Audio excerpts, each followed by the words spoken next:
Bonjour à tous, bienvenue sur Psychobrio, la chaîne où je parle des relations entre personnes au niveau psychologique. Avant de commencer, si vous ne l'avez pas déjà fait, n'oubliez pas d'appuyer sur le bouton d'abonnement ci-dessous. Aussi, n'oubliez pas de cliquer sur la cloche de notification. Cela vous informera à chaque fois que je télécharge une nouvelle vidéo. Ainsi, vous ne manquerez de rien.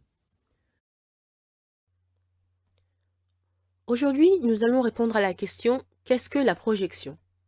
Eh bien, on sait que la projection est un mécanisme de défense dans lequel un individu projette ou transfère ses traits négatifs chez quelqu'un d'autre. Cette personne agit ainsi pour éviter de reconnaître ses caractéristiques négatives en lui-même. Par exemple, au travail, Guillaume, qui est chef d'équipe, accuse ses subalternes d'être paresseux. Et d'après lui, c'est pour cela qu'ils n'ont pas atteint leur quota trimestriel. Alors qu'en fait, Guillaume, en tant que chef d'équipe, c'était sa responsabilité à lui d'établir un plan de base initial et détaillé. Ce qu'il n'a bien sûr, il n'a pas fait ça. Pourquoi? Parce que c'était trop contraignant. Donc, c'est Guillaume qui était en faute parce que c'est lui qui a fait preuve de paresse. Mais il projette ce trait négatif chez les autres.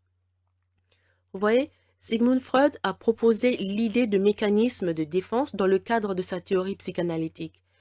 Un mécanisme de défense est une stratégie inconsciente que les gens utilisent pour défendre leur ego contre des caractéristiques personnelles inconfortables qui provoqueraient de l'anxiété s'ils les reconnaissaient consciemment. La projection est considérée comme étant assez primitive, car elle est basée sur une compréhension en noir et blanc du bien et du mal. Le fait que la projection soit considérée comme une, une tendance immature ne signifie pas que les adultes ne l'utilisent pas. À un moment ou à un autre, les adultes utiliseront inévitablement un mécanisme de défense quelconque pour se protéger contre une menace à leur estime de soi. Maintenant, eh bien, nous allons voir 6 exemples de projection. Le premier, une femme est attirée par un collègue masculin, mais ne peut admettre ses sentiments, alors quand son mari parle d'une collègue féminine, la femme devient jalouse et l'accuse d'être attirée par l'autre femme. Le deuxième, un homme qui ne se sent pas sûr de sa masculinité se moque des autres hommes et dit qu'ils agissent comme des femmes. Le troisième, un sportif n'aime pas un membre de l'équipe de basket, mais avec le temps, il commence à croire que c'est son coéquipier qui le déteste. Le quatrième, une femme reproche à sa fille de l'interrompre pendant qu'elle parle, alors qu'en fait, c'est elle qui interrompt régulièrement sa fille. Le cinquième, quelqu'un se sent coupable d'avoir envie de voler, ce qui l'amène à soupçonner que d'autres envisagent de prendre son portefeuille ou d'autres objets de valeur. Le sixième, un jeune homme ignore ses propres pulsions agressives et croit à tort que son ami a des tendances agressives. On a vu que Freud a introduit pour la première fois la projection comme étant un mécanisme de défense.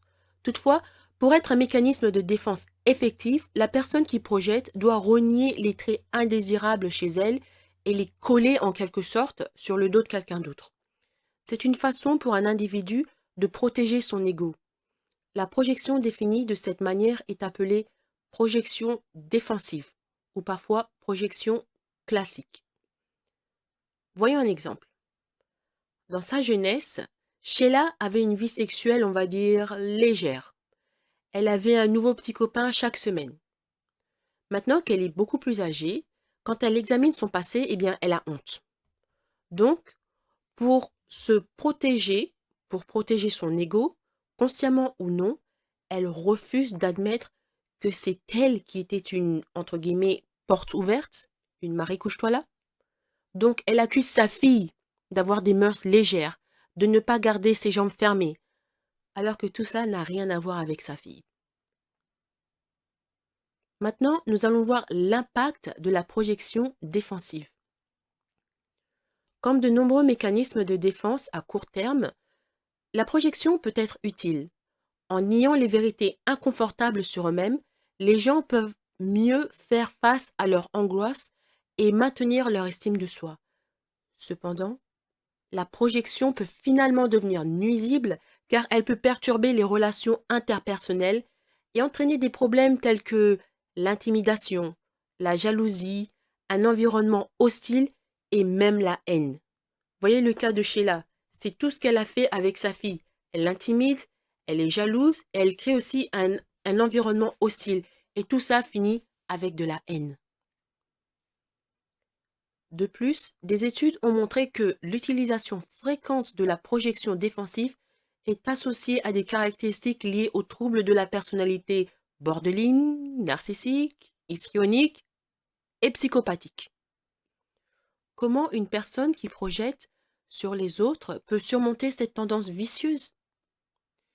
Eh bien, si vous avez ce genre de prédisposition, la première étape est l'autoréflexion. Essayez d'être honnête avec vous-même sur, sur ce qui vous rend anxieux et examinez les traits et les impulsions que vous avez et que vous aimez le moins chez vous. Ensuite, essayez d'examiner objectivement votre comportement pour voir si vous ne projetez pas l'une des angoisses que vous avez à votre sujet sur quelqu'un d'autre. Essayez de ne pas vous juger pendant cette exploration. Observez et évaluez-vous honnêtement. Cela peut être un processus inconfortable. Il peut donc être préférable de l'entreprendre avec un professionnel de la santé mentale, un thérapeute ou un conseiller familiarisé avec les mécanismes de défense. Ce spécialiste peut vous aider, il peut même vous guider tout au long de ce processus et il va vous aider à faire face à ce que vous trouvez sur vous-même ainsi qu'à gérer les pensées et les sentiments qui vous ont amené à vous projeter sur les autres. Après tout, les personnes qui se connaissent et s'acceptent, même les traits qu'elles n'aiment pas, sont beaucoup moins susceptibles de s'appuyer sur la projection défensive car elles n'ont plus besoin de renier une partie d'elles-mêmes.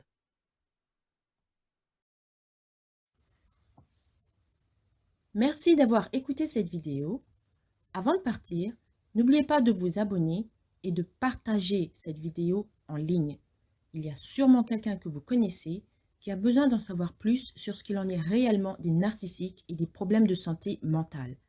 Si vous aussi, vous voulez me demander de développer un sujet sur les relations psychologiques qui vous intéressent, vous pouvez me contacter par le moyen de mon compte Buy Me a Coffee. Le lien est en bas. Merci et à bientôt.